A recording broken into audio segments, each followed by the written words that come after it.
Pada tahun Saka 1206 atau 1284 Masehi, kekuasaan Raja Kertanegara mencapai puncaknya di Singasari. Pulau Bali berhasil ditundukkan. Demikian pula Kerajaan Gurun, Bakulapura, Pahang, Sunda dan Madura. Demikianlah Singasari atau Tumapel semakin mengembangkan sayap kekuasaannya di luar Pulau Jawa.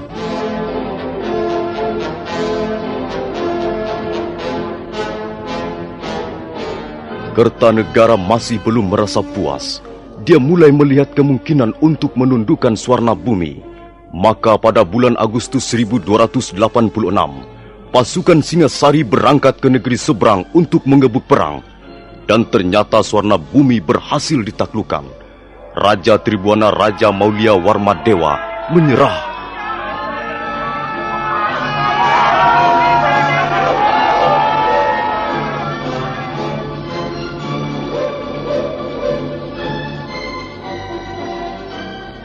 Enam tahun kemudian, setelah menaklukkan negeri Melayu, pada tanggal 17 April 1292, Kertanegara mengeluarkan prasasti Camunda.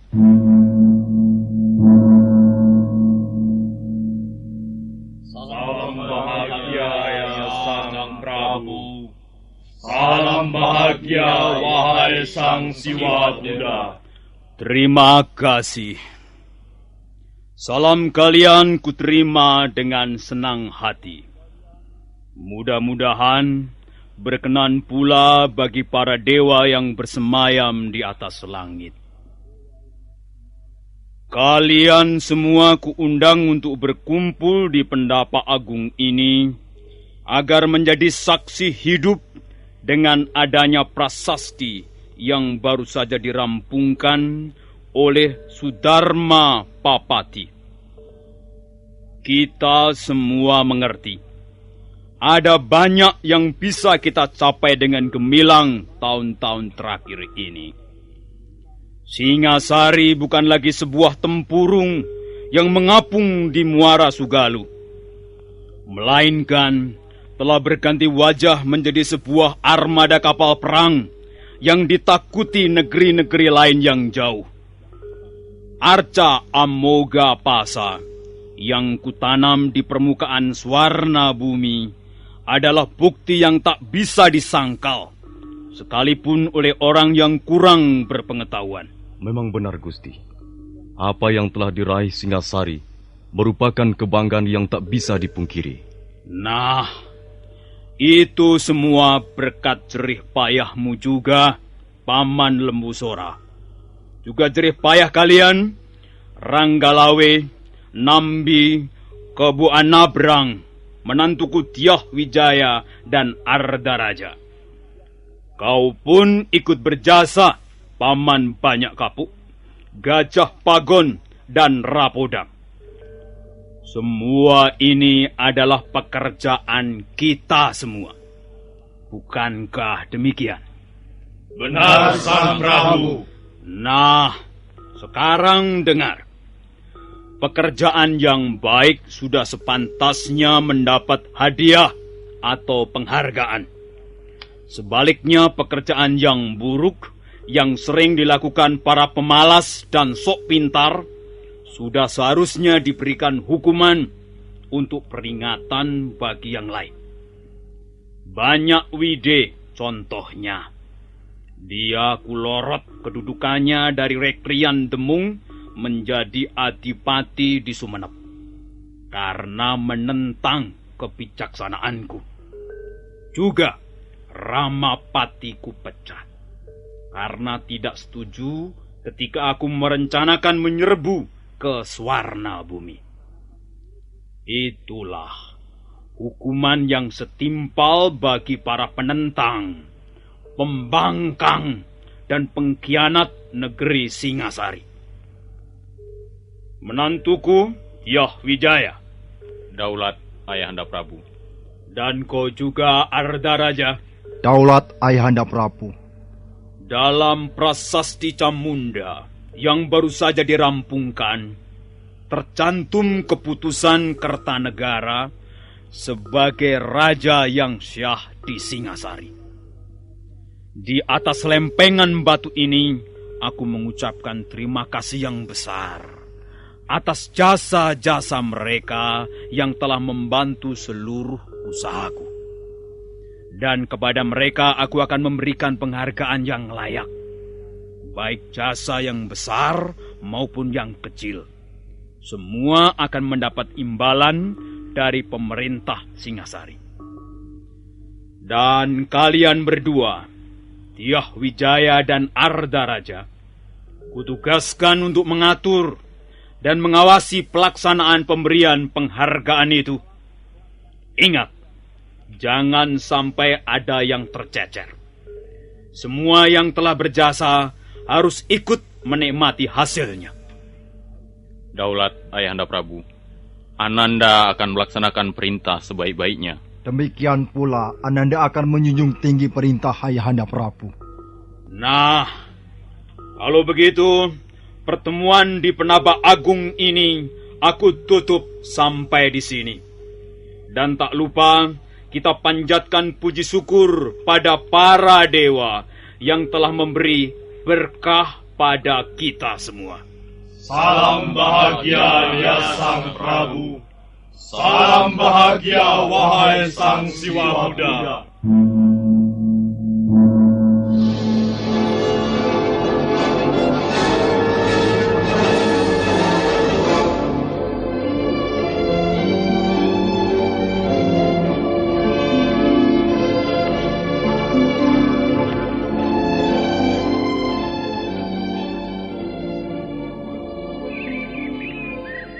Kakang Jarawaha, kupikir raja kita sekarang ini hebat sekali.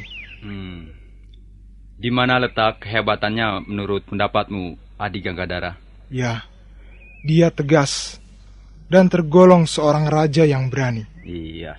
Bayangkan, Suwarna bumi yang megah dapat ditundukkan tanpa kesukaran. Aku bangga bisa mengabdi pada raja seperti Prabu Kertanegara. Aku pun bangga mempunyai raja seperti beliau. Tapi aku mempunyai alasan yang berbeda. Ya, dengan dibuatnya prasasti Camunda, semakin tampak kearifan dan kebijaksanaan beliau. Seorang raja besar bersedia menekuk leher, menundukkan wajah untuk mengucapkan rasa terima kasih pada bawahannya. Itulah yang luar biasa. Kukira belum pernah terjadi sebelum Prabu Kertanegara. Ya, benar Kakang. Semua jasa orang, baik yang kecil maupun yang besar, baik dari kalangan bawah, menengah atau golongan atas, semua diperhatikan dan diberikan penghargaan. Rasanya pekerjaan kita tidaklah sia-sia. 2 kali aku terlibat peperangan bersama pedang kebanggaanku ini. Pertama, ketika menyerang Pulau Bali, dan kedua, ketika merebut ibu kota Suwarna Bumi. Dan sekarang pangkatmu naik menjadi perwira muda. Ya, dan Kakang Jarawaha menjadi perwira tinggi. Dan atasan kita, Tuan Pranaraja, naik pangkat menjadi... Kakang Jarawaha, bukankah itu Tuan Pranaraja? Iya. Pasti ada sesuatu yang penting. Tidak biasanya sepagi ini Tuan Pranaraja datang ke barak prajurit. Sarungkan pedangmu Ganggadara. Negara Singasari aman. Dan kita belum merencanakan perang lagi dengan negara lain. Oh iya, maaf Tuan. Tidak biasanya Tuan mengunjungi barak prajurit sepagi ini. Aku ada perlu dengan kalian berdua. Mari kujelaskan di dalam.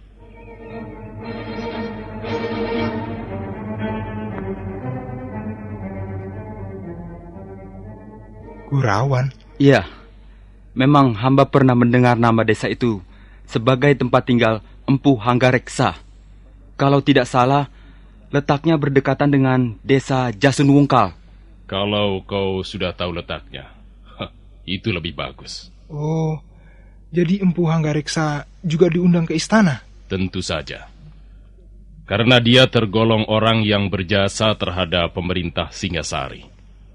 Hampir seluruh senjata milik perwira Singasari adalah buatan Empu itu. Benar, Tuan. Senjata yang ampuh memang ikut mempengaruhi semangat dan keyakinan seorang prajurit. Kalau begitu, kalian siapkan kuda dan perbekalan yang cukup untuk di perjalanan nanti. Apakah hari ini juga kita akan berangkat, Tuan? Ganggadara, tak baik menunda-nunda tugas yang diberikan oleh seorang raja.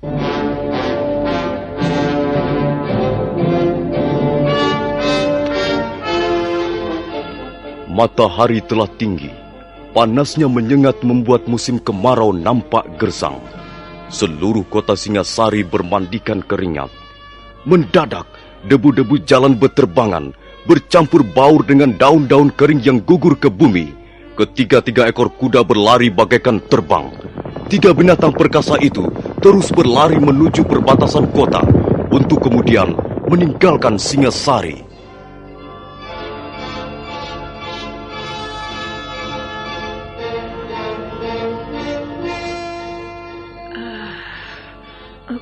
Maaf, sepertinya Tuan bertiga ini datang dari jauh.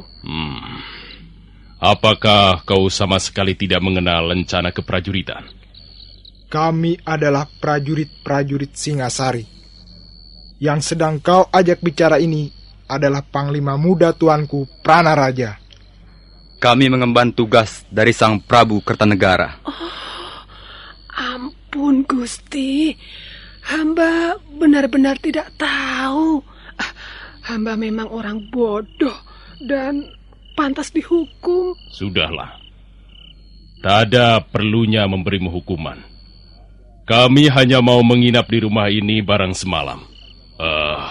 Masih adakah ruangan kosong? Masih, Gusti. Tapi tempatnya di belakang. Apa? Kau suruh kami tidur di ruangan belakang? Berani sekali kau merendahkan martabat kami. Ampun, Gusti. Bukan maksud hamba merendahkan martabat Gusti bertiga. Tapi rumah penginapan hamba ini tidak besar. Ya, hanya ada 7 ruangan dan di bagian depan sudah ditempati orang. Itu, di bawah pohon sawo itu ada 2 ruangan yang cukup nyaman. Kami tidur di situ saja. Ampun, Gusti.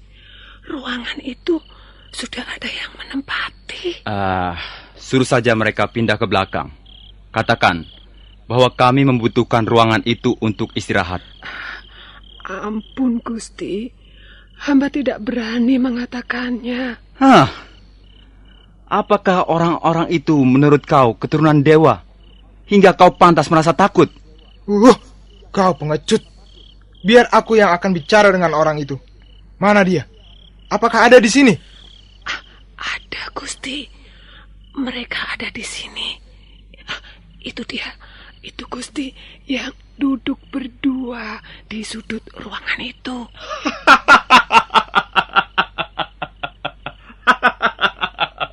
Selamat malam, tuan-tuan. Agaknya tuan-tuan membutuhkan ruangan yang nyaman untuk istirahat malam ini. Iya. Iya. Agaknya tuan-tuan baru saja berjalan jauh. Iya, benar. Kalian siapa?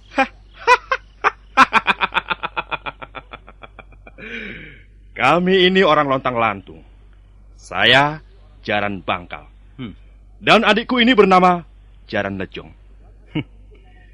Kalau memang diperlukan, tuan-tuan bisa minta penjelasan lebih jauh pada pelayan itu tentang diri kami. Kami datang kemari hanya untuk menginap. Tidak mempunyai tujuan yang lain lagi. Bagaimana, Adik Jaran Lejong? Terserah Kakang saja. Baiklah. Kami tahu bahwa tuan-tuan adalah prajurit Singasari yang sudah sepantasnya dihormati. Karena itu, kami akan mengalah saja. Ambillah ruangan tidur kami yang di depan itu untuk istirahat. Terima kasih, Tuan Jarang Bangkal. Ayo, Adi Jaran Lejong. Kita pindahkan barang-barang kita ke ruangan belakang. Baik, Kakang.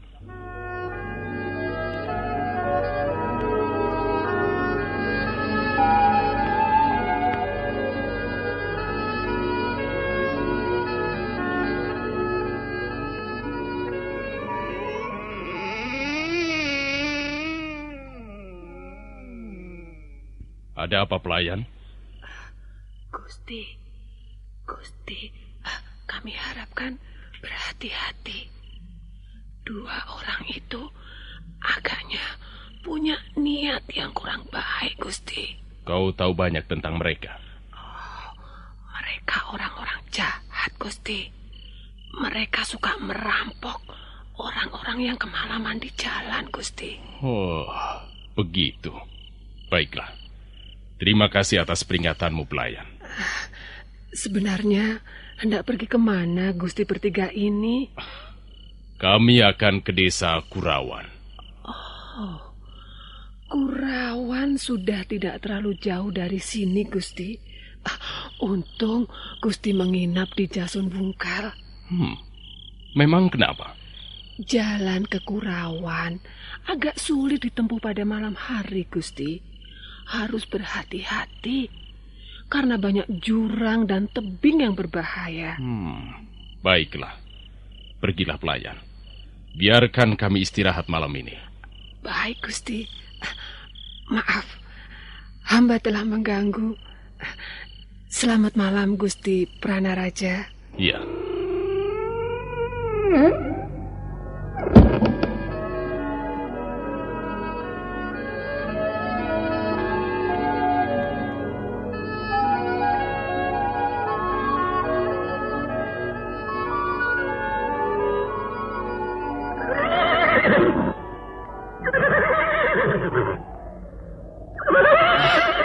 Mengapa berhenti, Tuan? Menurut keterangan pelayan rumah penginapan itu, setelah kita melewati 3 gugusan bukit di depan, barulah kita memasuki perbatasan desa Kurawan. Kalau begitu, kita jalan terus, Tuan. Mengapa berhenti di sini? Sebentar. Jalan yang harus kita tempuh semakin sempit dan berbahaya. Kita harus berhati-hati, Ganggadara. Oh, awas, Tuan! Ada pohon roboh!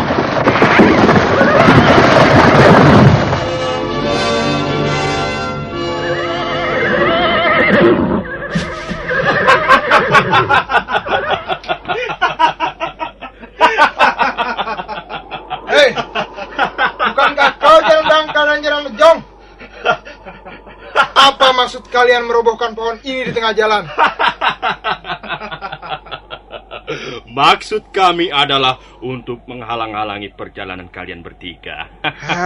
Kurang ajar. Tenang, Ganggadara. Tenang saja. Aku tahu siapa mereka. Bukankah kalian bermaksud merampok kami? Tidak. Kami hanya ingin minta ganti rugi. Ganti rugi apa? Kami tidak pernah merugikan kalian. Semalam kalian tidur nyenyak di ruang penginapan itu. Sedang kami hampir tak bisa tidur. Iya, kami tidur di kerubutan nyamuk dan kepinding. Apakah itu bukan kerugian namanya? Baik. Sekarang apa yang ingin kalian lakukan?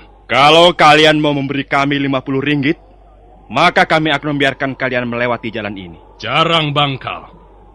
Apakah kau tidak tahu sedang bicara dengan siapa?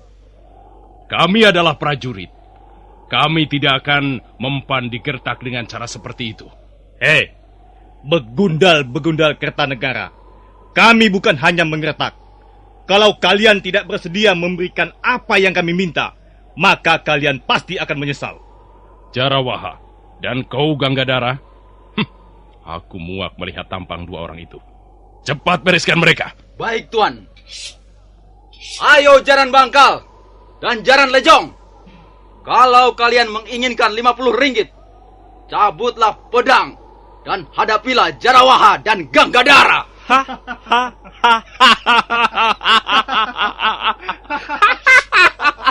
Bagus.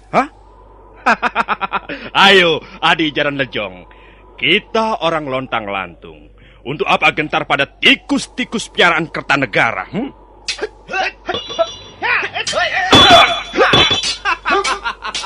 Bagus. Agaknya kali ini kita mendapat lawan yang sepadan. Adi Jaran Lejong.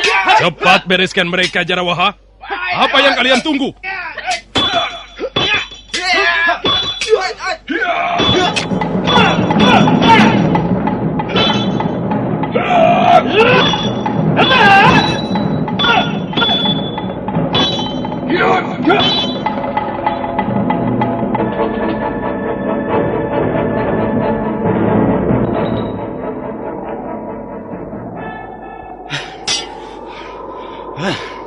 Bagaimana Jaran Bangkal dan Jaran Lejong? Kalian masih menginginkan 50 ringgit? Hah? Tidak. Ayo! Kami menyerah. Hah? Silakan. Ayo! Silakan tuan-tuan lewat jalan ini. Ya. Ayo bicara! Iya. Kami tidak akan mengganggu lagi. Tidak semudah itu. Hah. Kalian telah berani melawan prajurit Singasari dan bahkan menghina Prabu Kertanegara. Untuk itu, kalian harus dihukum. Ampun Tuan. Kami mengaku bersalah Tuan. Ampun Iya, Tuan. Iya. Kami menyesal sekali. Kami sungguh-sungguh menyesal telah berani mengganggu tuan-tuan. Tidak mudah mengampuni kesalahan seperti itu. Hah, mana tangan kalian? Ayo, ulurkan ke depan. Iya. Aku akan memotongnya. Ayo. Tuan.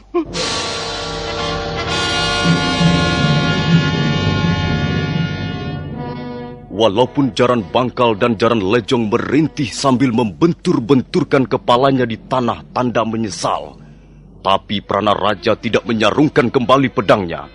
Bahkan dia melangkah dengan garang mendekati dua perampok malang itu. Nah, para pendengar sekalian, bagaimana kelanjutannya? Apakah Jaran Bangkal dan Jaran Lejong akhirnya harus kehilangan tangannya?